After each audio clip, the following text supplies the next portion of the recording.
I can remember very vividly the first time I'd begun to notice a change in television.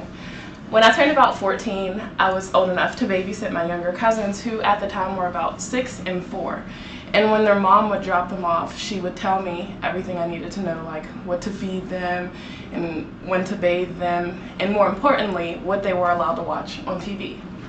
And she had like this long list, like they weren't allowed to watch MTV, they weren't allowed to watch HBO, and only certain cartoons. And I just remember thinking, why is she being so critical? But now it makes so much sense to me, because as I watch TV, I'm noticing a really noticeable increase in the amount of sex that they show on TV. And you know, whether it's sexual innuendos in cartoons or it's just blunt sexual references made in TVs and in movies.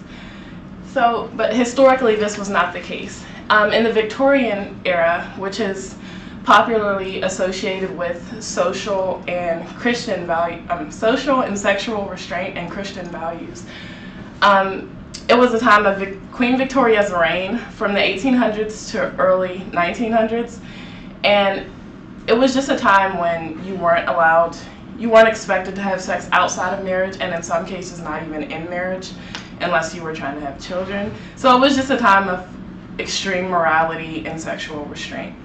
So it's not hard to understand how in 1930 the FCC, or Federal Communications Commission, created a law called the Media Production Code, which just meant that there was to be no nudity, no sex, no miscegenation, none of that was to be showed on television or in movies. And if it were, then persons could be jailed up to 2 years, and networks could be fined up to $10,000.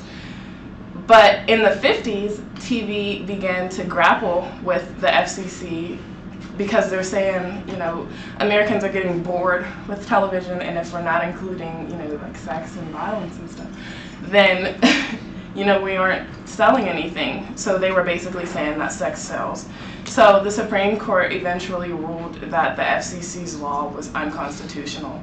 So this is really when we begin to see things, shows like this. I Dream of Jeannie, and we're just introduced to the woman's body. So here we begin to see like midriffs and breasts and things like this. And before the 60s, you weren't able to see things like this.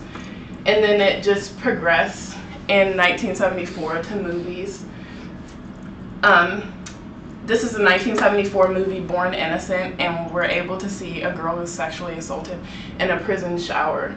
And then it just escalates and escalates until we're able to see shows like LA Law, when we see our first girl-on-girl kiss, and in Seinfeld, when we're introduced to masturbation. So it's just escalating until today. During a typical afternoon, you're able to see an average of 57 sexual acts during an afternoon, and then 153 during prime time. And in a typical R-rated 90-minute film, you're able to see between 14 and 21 sexual acts. But the FCC, their policies that they have on things like this remain arbitrary, because in movies such as Saving Private Ryan, when we see nudity and sex, they don't do anything about it. But then they sue networks such as CBS for the whole Janet Jackson nip slip, as they call it. So we just don't know how to distinguish. We don't have a clear definition of what the FCC deems as indecent. And then on top of that, they aren't able to crack down on all of the sex on TV, because they receive so many complaints. Last year alone, they received 180,000 complaints just about Family Guy. So they just aren't able to crack down on all of the sex on TV. So my question to you is, should more be done about all of the sex on TV, or is it just going to get worse from here because we're a constantly evolving society? I personally believe the latter. Thank you.